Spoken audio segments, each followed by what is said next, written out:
So, hello students. Today we will start a new topic, renewal of bill. Bill को renew करवाना. तो ये topic क्या है? Let's read. Sometimes the acceptor of a bill, who is acceptor बच्चों? ड्रॉई, यानी कि जिसने हमारी पेमेंट देनी है, जिसने बिल के ऊपर साइन किया था. Buyer. Sometimes the acceptor of the bill find himself unable to meet the bill on the due date. कभी कभी एक्सेप्टर ड्यू डेट वाले दिन, मेच्योरिटी डेट वाले दिन ड्रॉर को पेमेंट नहीं दे पाता. इन such a case he may request, जो भी हमने लास्ट टॉपिक किया था, डिसऑनर. ड्यू डेट वाले दिन, मेच्योरिटी वाले डेट वाले दिन एक्सेप्टर यानी कि buyer is unable to make the payment to drawer. तो वो क्या करता है? In such a case he may request the holder of the bill. Holder, bill का होल्डर कौन है? बिल का होल्डर है ड्रॉर यानी कि सेलर, जिसने बिल लिखा है. तो वो जो बायर है सेलर को रिक्वेस्ट कर रहा है, please cancel the original bill, bill को कैंसिल कर दो. ये वही डिसऑनर वाली एंट्री आएगी. तो वो रिक्वेस्ट कर रहा है बायर सेलर को कि मैं पेमेंट नहीं दे पा रहा, जो टाइम आपको फिक्स किया था. Please cancel the original bill and draw a new bill in place of the old one. Please एक नया बिल लिख दो उस पुराने बिल की जगह. इट मीन्स वो और टाइम मांग रहा है. बायर जो है सेलर से पेमेंट के लिए और टाइम मांग रहा है. If the holder agrees, holder means seller, यदि सेलर अग्री कर जाता है बायर की बात को, a new bill will be drawn either for the full amount. फिर जो है सेलर यानी कि ड्रॉर नया बिल लिखेगा, full amount of the bill, old bill, जो ओल्ड बिल वाला अमाउंट था, और for the balance amount in the case of partial payment by the acceptor. मान लो एक्सेप्टर ने, बायर ने हाफ पेमेंट देनी है तो उतने का अमाउंट लिखा जाएगा, नहीं तो जो ओल्ड बिल के ऊपर फुल अमाउंट लिखा हुआ है उसका बिल लिखा जाएगा. In such a case, the drawer normally charges interest for the period of new bill.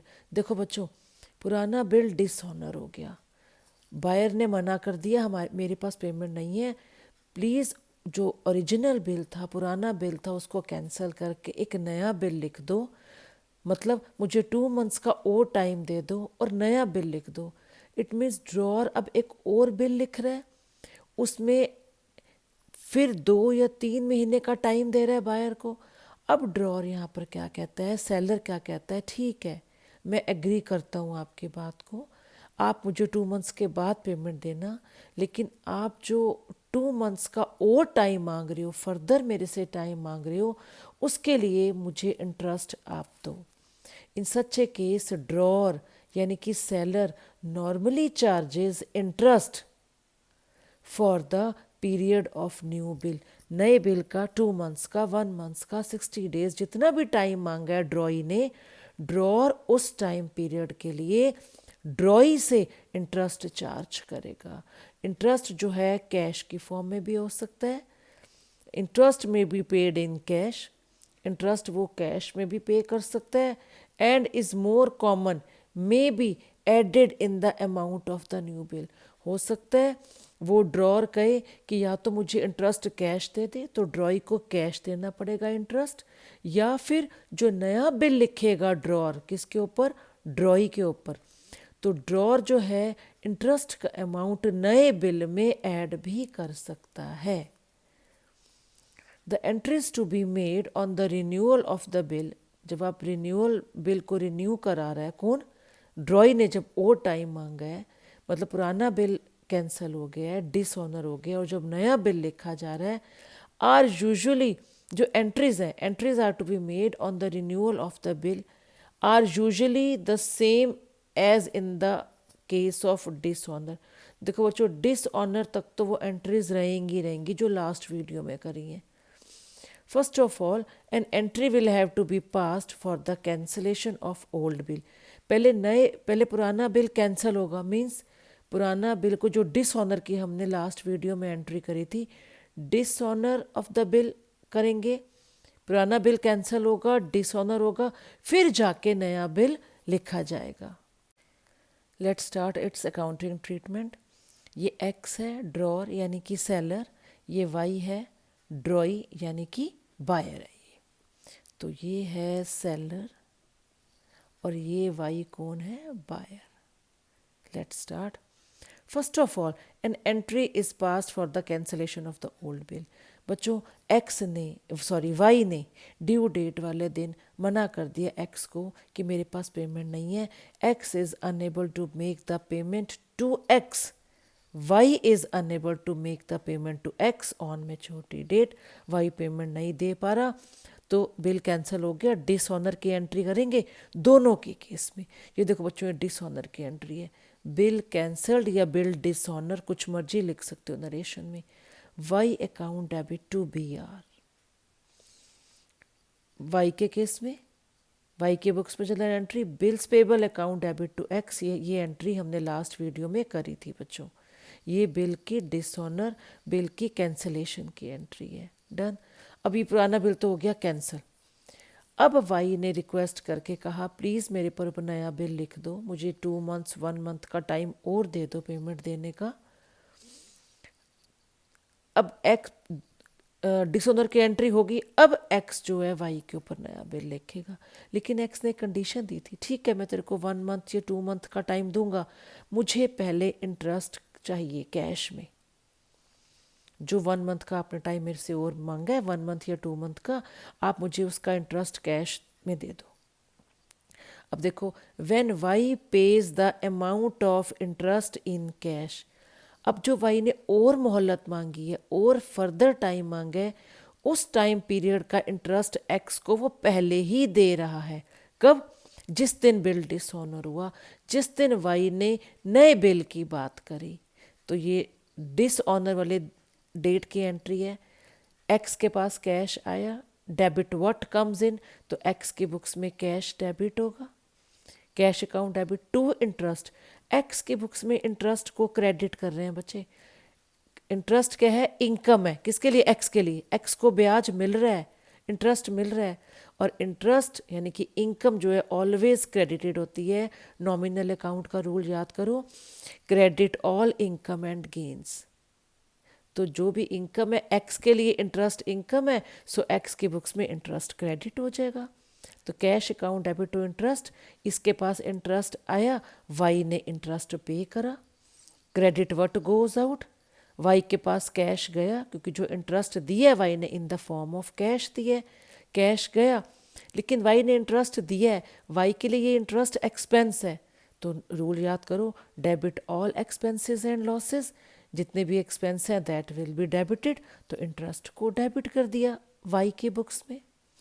तो ये कौन सी एंट्री थी? जब एक्स ने कहा नहीं, मुझे जो और फर्दर टाइम पीरियड तुमने मांगा है उसका मुझे इंटरेस्ट पहले ही दे दो। ये वाई ने इंटरेस्ट दे दिया। ये देखो, व्हेन वाई डज नॉट पे the amount of interest in cash. अब एक्स क्या कहता है? एक्स अग्री करता है अपनी बात को। एक्स कहता है ठीक है, मैंने 1 month या 2 month का टाइम दिया तुम्हारे को, लेकिन जब मैं अब एक्स जो है वाई के ऊपर नया बिल लिखेगा नए टाइम पीरियड का, जब एक्स वाई के ऊपर नया बिल लिखेगा तो उसमें पुराने बिल का अमाउंट प्लस इंटरेस्ट ऐड करके नया बिल लिखेगा। ये दूसरा केस कर रहे हैं, इसमें एक्स इंटरेस्ट का अमाउंट पहले नहीं मांग रहा बच्चों। अब दूसरे केस में एक्स क्या कहता है? मैं जो नया बिल लिखूंगा उसी में ही इंटरेस्ट का अमाउंट भी ऐड कर दूंगा, तुम मुझे ड्यू डेट वाले दिन बैलेंस अमाउंट प्लस इंटरेस्ट का अमाउंट इकट्ठे दे देना। तो इस केस में पहले इंटरेस्ट की ड्यू की एंट्री करते हैं। देखो, इंटरेस्ट जो है एक्स के लिए इनकम है, क्रेडिट कर दी एक्स के बुक्स में। वाई अकाउंट डेबिट, वाई जो है डेटर है बच्चों एक्स के लिए। डेटर क्या होता है? जिसने पेमेंट देनी है। वाई डेटर है, तो एक्स की बुक्स में वाई को डेबिट करेंगे। वाई ने देनी है इंटरेस्ट की पेमेंट, दी नहीं है अभी। ये अलग केस था जब एक्स कह रहा था मुझे इंटरेस्ट जो है वो कैश दे दो। कभी कभी किसी क्वेश्चन में आप देखोगे एक्स कहता है मुझे इंटरेस्ट का अमाउंट अभी मत दो, मेरे को आप बिल में ऐड करके अमाउंट दे देना। तो उससे पहले हम इंटरेस्ट की ड्यू की एंट्री करेंगे। Y account debit to interest, इसके केस में देखो एक्स के केस में इंटरेस्ट खर्चा है, वाई ने देना है, तो वाई के केस में इंटरेस्ट डेबिट हो जाएगा। एक्स क्रेडिटर है, इसने एक्स को देना है टू एक्स, ये इंटरेस्ट के अमाउंट से एंट्री होगी, only the amount of interest. तो बच्चों याद रखना, या ये वाली इंटरेस्ट की एंट्री होगी या ये होगी। यदि एक्स पहले इंटरेस्ट मांगता है तो ये वाली एंट्री करेंगे डिसऑनर के बाद, तब जाके नया बिल लिखा जाएगा। यदि उसने कहा नहीं मैं बिल नए बिल के अमाउंट में इंटरेस्ट का ऐड कर दूंगा, तब ये वाली एंट्री लिखी जाएगी। उसके बाद बच्चों ड्यू डेट, जो नेक्स्ट ड्यू डेट बनी 2 या 1 महीने के बाद जो टाइम मांगा, when A new bill is received from x. अब देखो बच्चों, जो उसने फर्दर 2 मंथ्स या 1 मंथ मांगा था, वो जब नई मेच्योरिटी डेट बनी, वाई पेमेंट लेके आ रहा है एक्स के पास, ठीक है। तो ना ये नया बिल लिखने की एंट्री, सॉरी बच्चों, ये है एक्स ने, ये देखो ये इंटरेस्ट की एंट्री होगी। अब एक्स जो है वाई के ऊपर नया बिल लिखेगा, नया बिल जो फर्दर 2 मंथ्स का मांगा है। देखो एक्स ने वाई के ऊपर नया बिल लिखा, वाई ने पेमेंट कर, वाई ने बिल को साइन करके किसको दे दिया, एक्स को। एक्स के पास क्या आ गया, debit what comes in B R account debit, bill आया, क्रेडिट द गिवर, किसने दिया है, वाई ने दिया है। वाई के केस में आओ, वाई ने बिल दिया साइन करके, नया बिल जो दोबारा उसने साइन करके दिया, credit what goes out, debit the receiver, किसको दिया उसने, एक्स को दिया। तो डिसऑनर की एंट्री होगी ये इंटरेस्ट की एंट्री में भी रिसीव्ड इन कैश या इंटरेस्ट की ड्यू की एंट्री। उसके बाद ये है रिन्यूअल ऑफ न्यू बिल, ये नया बिल लिखा गया, एक्स ने वाई के ऊपर बिल लिखा, वाई ने साइन करके वो नया बिल दे दिया। अब बच्चों ध्यान करना, जो नए बिल का अमाउंट होगा ये आपको ध्यान से लिखना पड़ेगा। हो सकता है पुराने वाला बिल वाला अमाउंट हो जाए, यदि वो इंटरेस्ट कैश मांग लेता है तो पुराने वाला बिल का अमाउंट आ जाएगा। यदि वो इंटरेस्ट कैश में नहीं मांगता, फिर हमें इस नए बिल में इंटरेस्ट का अमाउंट ऐड करके लिखना पड़ेगा। सो ये आपका टॉपिक हो गया रिन्यूअल ऑफ बिल। सो बच्चों रिन्यूअल ऑफ बिल का एक एग्जांपल लेके करते हैं। On 1 April 2016 Y accepts a bill drawn by X. Y ने बिल एक्सेप्ट करा, लिखा किसने था, एक्स ने। एक्स ने वाई के ऊपर बिल लिखा था, वाई ने एक्सेप्ट करा फॉर 2 मंथ्स, मीन्स वाई ने जो एक्सेप्टर है बिल का, उसने 2 मंथ्स का टाइम मांगा। 50,000 का बिल था। तो बे काम करो, हम ड्यू डेट निकालते हैं बच्चों। 1 अप्रैल के बाद 2 मंथ्स करो, 1 अप्रैल से 1 मई, 1 मई से 1 जून, 1 जून के बाद 3 दिन ऐड करो, 4 जून हमारी ड्यू डेट है, right. On the due date 4 जून को द बिल इज डिसऑनर्ड, मतलब वाई ने मना कर दिया, मेरे पास पेमेंट नहीं है, वाई ने एक्स को मना कर दिया। अब एक्स कहाँ जाएगा बच्चों, एक्स हैड टू पे ₹200 एज नोटिंग चार्जेस। जब वाई ने मना कर दिया, एक्स कहाँ जाएगा, नोटरी पब्लिक के पास, उसको नोटिंग चार्जेस देगा, उसको फीस देगा 200 रुपये, और उसको क्या बोलेगा कि वाई से मेरी पेमेंट क्लियर करवाओ। तो 4 जून को ड्यू डेट वाले दिन Y requested X to draw a new bill. अब वाई ने प्लीज़ रिक्वेस्ट कर दी, प्लीज़ मेरे पास पेमेंट नहीं है, आप एक नया बिल लिख दो और पुराना बिल कैंसिल कर दो। बच्चों ध्यान रखना, जब भी एक्स वाई के ऊपर नया बिल लिखेगा, पहले ओल्ड बिल की कैंसिलेशन की एंट्री होगी, याद रखना। तो वाई रिक्वेस्ट कर रहा है, वाई मतलब जेन्युइन पर्सन है, वो क्लियर बोल रहा है कि मेरे पास पेमेंट नहीं है, पुराना बिल कैंसिल करके मेरे ऊपर एक नया बिल लिख दो। किस अमाउंट का, फॉर द अमाउंट ड्यू। अब देखो बच्चों वाई कितना, जो मान लो एक्स मान जाता है उसकी बात को, एक्स नए बिल के ऊपर कितना अमाउंट लिखेगा, 50,000 प्लस ये 200। आगे देखो, X agreed to draw a new bill for 73 days. X कहता है ठीक है, वाई ने ना और 73 डेज का टाइम मांग लिया है।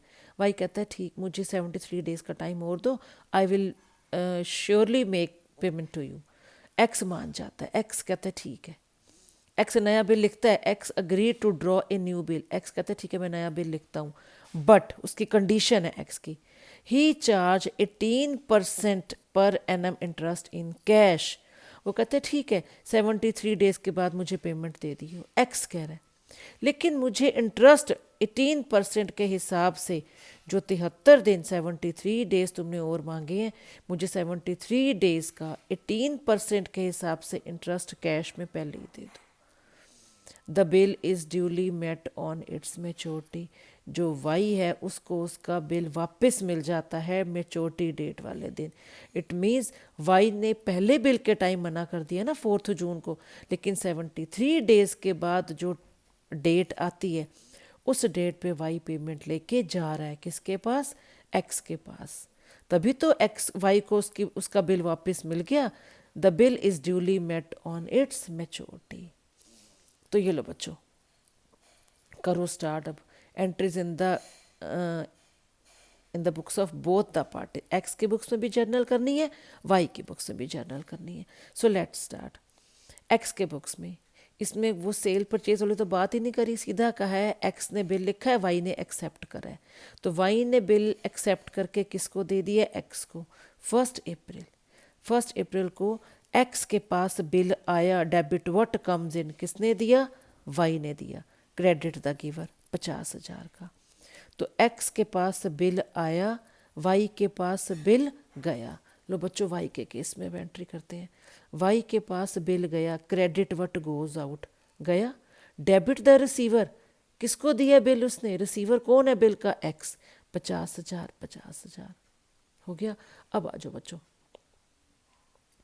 4 जून, अब बिल किसके पास पड़ा हुआ है, बिल बच्चों एक्स के पास ही पड़ा है, ध्यान रखना 4 जून तक। अब ड्यू डेट आ गई, मेच्योरिटी डेट आ गई, देखो 4 जून की, 4 जून की मेच्योरिटी डेट आ गई। वाई ने मना कर दिया मेरे पास पेमेंट नहीं है, पेमेंट नहीं है, इट मीन्स डिसऑनर हो गया बिल, 4 जून को कैंसिल हो गया। तो दोनों के केस में पहले कैंसलेशन की एंट्री करेंगे। ये कैंसलेशन की एंट्री आपको मैंने बताया था बच्चों, ये बीआर वाली जो एंट्री होती है, बीआर रिसीव करने की जो एंट्री होती है, इसको रिवर्स कर दो, ये BR account debit to Y है, या कर दो Y account debit to BR. ये देखो Y account debit to BR, ये हो गया कैंसलेशन ऑफ बिल। हमने इस बिल में 2 बातें लिखी हैं, एक तो बिल कैंसिल, और आगे देखो Y account debit to cash, ये कंपाउंड एंट्री है, Y account debit to BR, Y account debit to cash, इनकी हमने कंबाइन एंट्री कर दी। ये कैश क्या है, जब बिल कैंसिल हो गया, जब बिल डिसऑनर हो गया, एक्स कहाँ जाएगा, नोटरी पब्लिक के पास, उसको 200 रुपये देगा। तो इनिशियली वो 200 रुपये कैश किसने दिए, एक्स ने दिए। तो एक्स की बुक्स में, ये एक्स की बुक्स हैं, एक्स की बुक्स में credit what goes out cash गया। तो बच्चों ये 2 एंट्रीज करी है हमने, ये कंबाइन कंपाउंड एंट्री करी है, bill dishonoured and noting charges paid by X to the notary public, X ने नोटिंग चार्जेस पे करे हैं नोटरी पब्लिक को। देखो 50,000 का बिल, बिल के सामने का अमाउंट आप चेंज नहीं कर सकते, बीआर 50,000 का था, कैश कितना दिया उसने, noting charges 200, Y debit, Y debtor है, एक्स की बुक्स में एंट्रीज कर रहे हैं, एक्स के लिए वाई डेटर है। अब वाई ने कितने देने हैं, टोटल अमाउंट 50,200, क्योंकि अल्टीमेट ये 200 रुपये कौन देगा, वाई पे करेगा, वाई की वजह से एक्स ने अभी पे करे हैं, लेकिन अल्टीमेट वाई देगा ये 200 रुपये ओरिजिनल अमाउंट के साथ, 50,000 के साथ। तो ये एंट्री होगी एक्स की बुक्स में कैंसिलेशन की एंट्री, वाई की बुक्स में कैंसिलेशन की एंट्री। आओ आपको मैंने कहा था ये बिल्स पेबल की एंट्री को रिवर्स कर दो, जैसे उस एक्स के केस में करें, यहाँ एक्स अकाउंट बीपी है, यहाँ कर दो BP account debit to X, होगी बच्चों एंट्री। उसके बाद नोटिंग चार्जेस, खर्चा एक्चुअली है किसके लिए, वाई के लिए, नोटिंग चार्जेस डेबिट हो जाएगा, debit all expenses and losses Y के केस में। वाई के का ये एक्चुअल एक्सपेंस है, भले ही एक्स ने पहले पे करा है, एक्चुअल एक्सपेंस ये वाई के लिए, तो वाई की बुक्स में नोटिंग चार्जेस को हम डेबिट कर देंगे। तो बिल्स पेबल, बिल के ऊपर अमाउंट 50,000 लिखा है, इसको लॉस कितने का, 200 हुआ। अब वाई ने एक्स को कितनी पेमेंट करनी है, 50,200, एक्स जो है क्रेडिटर है वाई का। तो वाई ने एक्स को 50,200 इंक्लूडिंग नोटिंग चार्जेस पे करने हैं। अब बच्चों एक्स ने क्या कहा, एक्स ने 73 डेज का ओवर टाइम दिया, लेकिन एक्स ने कंडीशन भी रखी, क्या कि मुझे तो इंटरेस्ट 18% के हिसाब से आप पहले दे दो, मैं नया बिल लिख देता हूँ। अब वाई जो है इंटरेस्ट की पेमेंट दे रहा है, जो 73 डेज इसने ओवर टाइम मांगा है उस 73 डेज का इंटरेस्ट जो है वाई जो है एक्स को पे कर रहा है।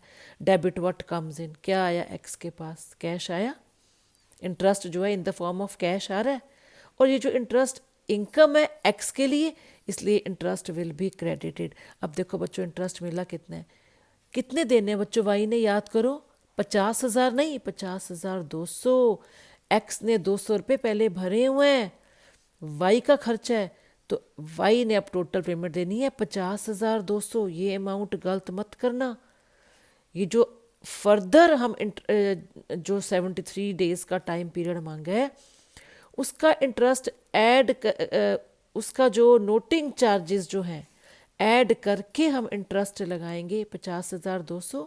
18% इंटरेस्ट रेट बुक में क्वेश्चन में दी हुई है, और 73 डेज डिवाइडेड बाय 365, 1807 रुपये वाई जो है पहले इंटरेस्ट दे रहा है कैश को, कैश एक्स के पास 1807 इंटरेस्ट आ गया, इसके पास इंटरेस्ट आ गया, इसने इंटरेस्ट पे करा। ये देखो इंटरेस्ट इसके लिए खर्चा है वाई के लिए, debit all expenses and losses, interest को डेबिट कर दो, क्रेडिट व्हाट गोज आउट, गया क्या है कैश 1807 रुपये। अब एक्स सेटिस्फाइड हो गया कि मेरे को 1807 रुपये ब्याज मिल गया ना पहले ही एडवांस में, अब एक्स वाई के ऊपर नया बिल लिख रहा है। ये देखो एक्स ने वाई के ऊपर नया बिल लिखा, वाई ने साइन करके बिल इसको दे दिया। डेबिट व्हाट कम्स इन, बच्चों ये न्यू बिल है, याद रखना पुराने वाला नहीं है। इसके पास बिल आया debit what comes in, credit the giver, किसने दिया वाई ने, कितने का नया बिल लिखेगा 50,200 का, पुराने बिल का अमाउंट 50,000 का था बच्चों, नए बिल का अमाउंट कितना है 50,200 इंक्लूडिंग नोटिंग चार्जेस। इसके पास बिल आया नया 50,200 का, वाई ने साइन करके दिया, इसके पास बिल गया, क्रेडिट व्हाट गोज आउट, नया बिल इसने साइन करके दिया 50,200 का, डेबिट द रिसीवर, किसको दिया बिल एक्स को दिया। अब नया बिल का होल्डर कौन है एक्स, एक्स के पास नया बिल 50,200 वाला एक्स के पास पहुंच गया। अब 4 जून के बाद बच्चों ड्यू डेट निकालो, 73 डेज करो 4 जून के बाद, वो नेक्स्ट ड्यू डेट बनती है 19 अगस्त। 19 अगस्त को वाई पेमेंट, पहले मना कर दिया था ना, पहले केस में 4 जून को बिल डिसऑनर हो गया था, अब 4 जून के बाद फर्स्ट बिल जब डिसऑनर हुआ उसके बाद 73 डेज का टाइम और मांगा था वाई ने। अब जो नेक्स्ट ड्यू डेट बनती है वो बनती है 19 अगस्त। अब 19 अगस्त को सेकंड बिल के ड्यू डेट वाले दिन वाई पेमेंट लेके आ रहा है और एक्स उसको उसका बिल वापस कर रहा है। देखो डेबिट द रिसीवर, वाई के एक्स के खाते में 50,200 आ गए, डेबिट द रिसीवर, एक्स के पास पेमेंट आई और एक्स ने उसका साइन किया हुआ नया बिल दे दिया, credit what goes out, right. इसके केस में आओ, क्रेडिट द गिवर, एक्स के पास से वाई के पास से पेमेंट गई, वाई की बुक्स में बैंक को क्रेडिट कर रहे हैं, वाई के पास पेमेंट गई, डेबिट व्हाट कम्स इन, और एक्स ने उसका साइन किया हुआ बिल उसको दे दिया, क्योंकि वाई के केस में, बायर के केस में हम बिल को बिल्स पेबल के नाम से लिखते हैं और एक्स को BR बिल रिसीवेबल के नाम से एंट्री करते हैं। तो ये आपका एक क्वेश्चन था, क्या dishonour and renewal of bill.